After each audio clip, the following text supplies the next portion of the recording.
السلام علیکم۔ کل والی جگہ پہ ہوں، دوست کے ساتھ پینٹ والی دکان پہ، اور ٹائم بھی بسر ہو جاتا ہے۔ کچھ کاروباری جو ہیں ٹپس وغیرہ بھی مل جاتی ہیں سیکھنے کو۔ مجھے تو ضرورت نہیں، لیکن بچوں کو تو سمجھا سکتے ہیں۔ کاروباری ٹپس بھی مل جاتی ہیں ماشاءاللہ۔ بھائی جا رہے ہیں پانی بھرنے، ٹھنڈا پانی، گرمی بہت ہے۔ اللہ پاک جہنم والی آگ سے محفوظ فرمائے۔ تو یہاں کی گرمی تو کچھ بھی نہیں اس کے مقابلہ میں۔ تو آپ سنائیں کیسے ہیں آپ؟ بڑا مجھے گلہ ہے آپ سے، میرے جو ویورز ہیں اور جو ہماری عوام الناس ہیں، سانگ اور فحاشی کے چینل کو پروموٹ کرتے ہیں، لیکن کچھ سیکھنے کو ملے اس چینل کو پروموٹ نہیں کرتے۔ آپ کی مرضی ہے، اللہ آپ کو خوش رکھے، مگر خوش رکھیں گے تو تبھی خوش ہوں گے، ایسے نہیں ہے۔ مولانا طارق جمیل صاحب فرماتے ہیں نا، کوئی شخص ہے کہ شخص نے کہا کہ دعا کریں جی اللہ پاک مجھے دین کے راستے پہ چلائے۔ مولانا فرماتے ہیں کہ تیرا ارادہ ہے تو پھر اللہ پاک قبول فرمائیں گے، تیرا ارادہ نہیں پھر ہماری دعا کروانے کا کوئی فائدہ نہیں۔ تو ارادہ کر، اللہ پاک قبول فرمائیں گے۔ اللہ پاک مولانا طارق جمیل صاحب حافظہ اللہ تعالیٰ کو صحت والی لمبی زندگی عطا فرمائے اور ان کے علم و عمل میں برکت عطا فرمائے۔ بہت ہی مثبت پیغام دینے والے ہیں، ہر دل عزیز، حتیٰ کہ ہندو بھی ان کو سنتے ہیں بڑی محبت سے۔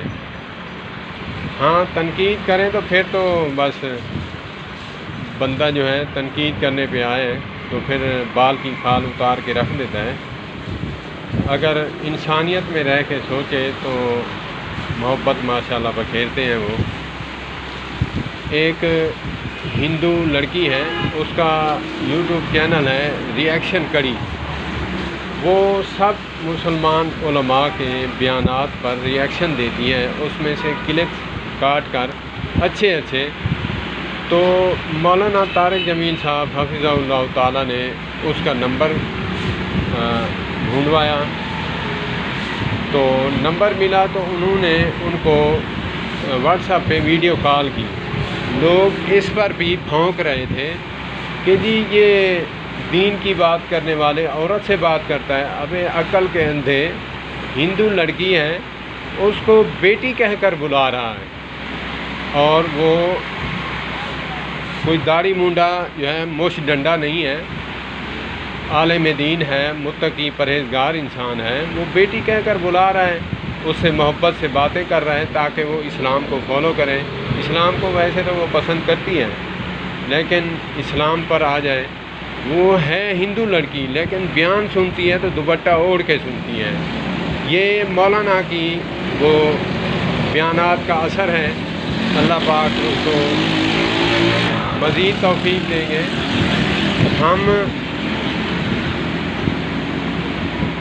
بارش میں لوگوں کے قدم تلاش کرتے ہیں، ہم لوگوں کی اچھی بات نہیں دیکھتے، کیڑے نکالتے ہیں۔ میرے پیر و مرشد قاسم علی شاہ صاحب فرماتے ہیں کہ مکھی کی 186 آنکھیں ہیں سائنس کے مطابق، لیکن بیٹھتی گند اور ٹٹی پہ ہے۔ ایسی 186 آنکھوں کا کیا فائدہ کہ اچھی جگہ پہ نہ بیٹھے؟ علم ہونے کے باوجود گند پہ بیٹھے بندہ، تو اس کے علم کا کیا فائدہ؟ علم تو روشنی ہے، وہ علم ہی کیا جو تجھے اچھا راستہ نہ دکھائے، وہ بزرگوں کی صحبت ہی کیا جو تجھے انسانیت نہ سکھائے، وہ تو پھر ہمارا قصور ہے نا۔ اللہ پاک ہمیں مثبت بات سوچنے اور کہنے کی توفیق عطا فرمائے۔ میں کل بیٹھا ہوا تھا، میں نے کہا کہ بھائی بات یہ ہے کہ ہم سب جانتے ہیں، لیکن ہم نے کبوتر کی طرح آنکھ میٹ کر بیٹھے ہوئے ہیں کہ میں نے آنکھیں میٹی ہوئی ہیں تو مجھے بلی نظر نہیں آ رہی، وہ بھی مجھے نہیں دیکھ رہی، لیکن کم عقل کو پتہ نہیں تیری آنکھیں بند کرنے سے بلی تجھے چھوڑے گی؟ وہ جب آنکھ بند کرتی ہے تو بلی کو موقع مل جاتا ہے، آپ دیکھ نہیں رہا، اس کو پھر کھاتے ہیں ہم۔ تو ہر بندہ آدھا مفتی ہے، دین کے بارے میں سب پتہ ہے، تو اللہ پاک ہمیں عمل کی توفیق عطا فرمائے۔